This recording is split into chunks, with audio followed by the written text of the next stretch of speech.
जो आपने कल डिमांड 5 रखी थी, क्या उसमें अभी तक रात भर में कोई डेवलपमेंट की आपने सोचा हो कि क्या करना है या सेम वही, और टाइमिंग क्या है, लोकेशन क्या रहेगी? ये अभी तक ऐसा कोई मूवमेंट हुआ नहीं है। कल की मीटिंग में कॉम्पनसेशन और लीगल केसेस को लेके पॉजिटिव आंसर आया था, इन प्रिंसिपल एग्रीमेंट मिला था। हमें उम्मीद है कि आज वो रिटर्न एग्रीमेंट भी मिलेगा, लेकिन जो मेन डिमांड है धर्मेंद्र प्रधान का इस्तीफा, उसको लेकर कभी तक कोई ठोस डिसीजन नहीं आया है। बल्कि जो हम कल मेन स्ट्रीम मीडिया पे देख रहे थे कि सूत्र कह रहे हैं कि प्रधान जी इस्तीफा नहीं देंगे, तो अगर प्रधान जी इस्तीफा नहीं देंगे तो बता दीजिए, फिर इस तरह की मीटिंग्स का कोई मतलब नहीं है। फिर हम जो है आगे की हमारी जो भी रणनीति रहेगी उस पर काम करेंगे। आप लोगों ने 2 दिन का अल्टीमेटम दिया था, कहा था कि फिर से हम एक कॉल करेंगे, इंटरनेशनल कॉल होगी, वो 20 जुलाई से पहले बड़ी कॉल होगी, आप लोग की तरफ से कहा गया। नहीं, बिल्कुल, अगर आप सरकार एकदम हट पर बैठी है, जब पूरे देश को सिर्फ धर्मेंद्र प्रधान का इस्तीफा चाहिए और आप कह रहे हैं कि इस्तीफा नहीं देंगे, वो तो आसान काम है।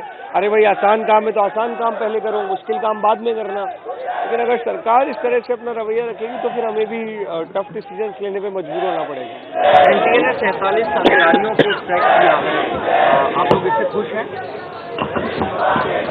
अब वो कौन से 47 अफसरों को सैक किया है, किस इंटेंशन से किया है, वो सारी डिटेल्स हमें देखनी पड़ेंगी। लेकिन हम अगेन जैसा कि बात कर रहे हैं, the ultimate accountability is with the education minister of this country, because he is directly responsible for all the paper leaks, all the students who committed suicide after NEET paper got leak, तो उनको इस्तीफा देना पड़ेगा।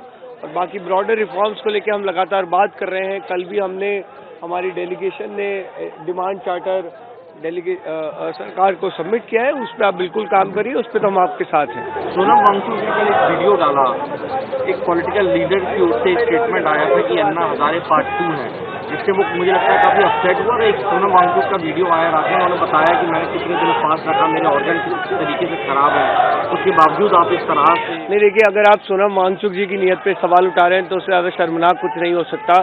जिस व्यक्ति ने 59 साल का होते हुए 26 दिन भूख हड़ताल रखी, कई दिनों से हम लगातार उनसे रिक्वेस्ट कर रहे थे कि अपनी भूख हड़ताल समाप्त कर दीजिए, बट उन्होंने बोला कि जब तक लीगल चार्जेस और कॉम्पनसेशन पे सरकार की तरफ से रिस्पांस नहीं आता था तब तक वो भूख हड़ताल नहीं तोड़ेंगे। पुलिस ब्रुटैलिटी को लेकर इतना ज्यादा परेशान थे। आप उन व्यक्ति की नीयत पे सवाल उठा रहे हैं, तो अब इसके बाद हम और क्या बोलें। एक आखिरी सवाल है कि जिस तरह बोलिए सर, कल रात को फिर से प्राइम मिनिस्टर ने एक रील इंस्टाग्राम पे डाला है, युवाओं को हेलो फ्रेंड्स करके उन्होंने संबोधित किया है। लगातार दूसरे दिन प्राइम मिनिस्टर इसे कैसे देखते हैं? और कैबिनेट में भी उन्होंने अपने मंत्रियों को कहा है कि युवाओं के साथ जुड़ के इंस्टाग्राम रील करना है। नहीं, अब मोदी जी रात पड़े रील्स बना रहे हैं तो मतलब जरूर दिक्कत हो रही है सिस्टम में, कुछ तो चीजें बदल रही हैं। मोदी जी को समझ में आ गया है कि युवाओं का गुस्सा बहुत ज्यादा बढ़ गया है, और मेन स्ट्रीम मीडिया जो शायद दिखा नहीं रही है, वो गुस्सा अब इंस्टाग्राम पे दिख रहा है, इसलिए मोदी जी को रात पड़े रील्स बनानी पड़ रही हैं। लेकिन मोदी जी, रील्स बनाने से नहीं होगा। जो आप स्ट्रिक्ट एक्शन की बात कर रहे थे, वो स्ट्रिक्ट एक्शन लीजिए, और स्ट्रिक्टेस्ट एक्शन है धर्मेंद्र प्रधान का इस्तीफा, वो करिए। उसके बाद आप रील्स बनाइए, कोई दिक्कत नहीं है, हम भी आपकी रील्स शेयर करेंगे। लेकिन एक और सवाल है कि आरएसएस के मोहन भागवत ने कहा है कि सरकार को युवाओं से बात करनी चाहिए, जब तक संवाद नहीं होगा समाधान नहीं निकलेगा। अच्छा, अच्छी बात है। भागवत जी भी इतने दिनों बाद कुछ जागे हैं, कुछ बात कर रहे हैं। सरकार युवाओं से बात कर रही है, अभी करना शुरू की है। अब थोड़ी सी बात और मान भी लीजिए हमारी, और धर्मेंद्र प्रधान को बर्खास्त कीजिए। लेकिन 20 तारीख से जिस तरह आपने कहा कि फिर से बड़ी कॉल होगी, जो 20 तारीख को हिंसा हुई थी, क्या 20 तारीख को हिंसा नहीं हुई थी। 20 तारीख को पुलिस द्वारा बर्बरता की गई थी, हमारे बच्चों को मारा गया था, पीटा गया था, घसीटा गया था सड़कों पे, छोटी छोटी बच्चियों को मोलेस्ट किया गया था। हमारे वॉलंटियर्स जो क्राउड मैनेज करने में हेल्प कर रहे थे, उनकी पसलियां तोड़ी गई थी। तो हिंसा कुछ नहीं हुई थी, बहुत शांत लोग हैं। आप अभी भी देखिए, जंतर मंतर भरा हुआ है 4 दिन से। एक हिंसा का आप मेरे को यहाँ पे इंस्टेंस बता दीजिए। शांति से यहाँ पे लोग बैठे हुए हैं।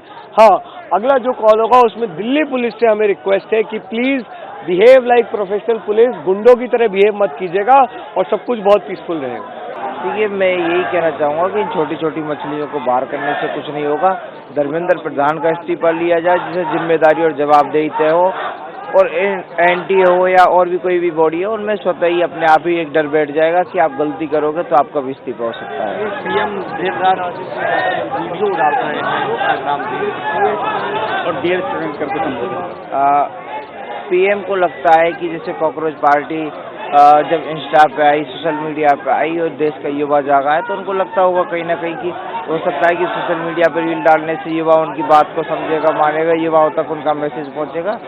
लेकिन हम उनको बता देना चाहते हैं कि ये युवा ठान करके बैठा है कि जब तक धर्मेंद्र प्रधान का इस्तीफा नहीं होगा तो ये वापस घरों को नहीं जाएंगे। इसलिए हमारा कहना है कि ये युवा धर्मेंद्र प्रधान के इस्तीफे से नहीं हटेंगे, ये लेकर ही रहेंगे।